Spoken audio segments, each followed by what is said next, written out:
ஏமா எங்கம்மா கிளம்பிட்டீங்க? இல்லத்த, எங்க அம்மா வீட்டுக்கு 2 நாள் போயிட்டு வரலாம். நாளுக்கு முடிவெடுத்தா வீட்டை யார் பாத்துக்குவா? சொன்னேன்டா, போயிட்டு 2 நாள் சீக்கிரம் வந்துரும். சரிங்க அத்தை. மாப்பிள்ள வாங்க மாப்பிள்ள. சமந்தி, வர வர உங்க பொண்ணு சரியில்லைங்க. சமந்தி என்ன சொல்றீங்க? எடுத்து பேசிட்டு இருக்கறா. நம்ம வீட்டுக்கு அடக்கமான பெண்ணு தான் கல்யாணம் மூச்சு வச்சேன். இப்ப ஏன்டா பண்ணன்னு இருக்குது. நான் அவகிட்ட பேசிக்கிட்டு நீங்க தப்பா எடுத்துக்காதீங்க. நான் தான் சொன்னேன்னு சொல்ல வேண்டாங்க. உங்க பொண்ணுக்கு சொல்லி புரிய வைங்க. அம்மா, பெரியவங்களை எப்படி மதிக்கணும் கூட தெரியாதா? என்ன எத்து பேசிட்டு இருக்க? அம்மா, இக்கு வச்சு எல்லாம் பேசாதீங்க. என் மாமியா தானே உங்ககிட்ட சொன்னாங்க. உனக்கு எப்படி தெரியும்? அவங்க மட்டும் தான் இப்படி தூண்டி விடுவாங்க. என்ன திட்டுறீங்க? ஃபர்ஸ்ட் அவங்க என்ன பண்ணாங்கன்னு உங்களுக்கு தெரியுமா?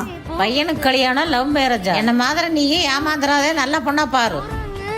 என்னடா பொண்டாட்டி குழம்பு வச்சிருக்கிறா, நல்லாவே இல்லச்சு. இந்த காலத்து மருமக்கள்லாம் நம்ம மோசம், எது சொன்னாலும் கேட்கறது இல்ல. இப்ப சொல்லுங்க, நான் நல்லதே பண்ணாலும் அவங்க என்ன கெட்டவளாவோ மோசமானவளாவோ பாக்குறப்ப என் புருஷனுக்கு நான் நல்ல பொண்டாட்டியா இருந்தா மட்டும் போதுமா?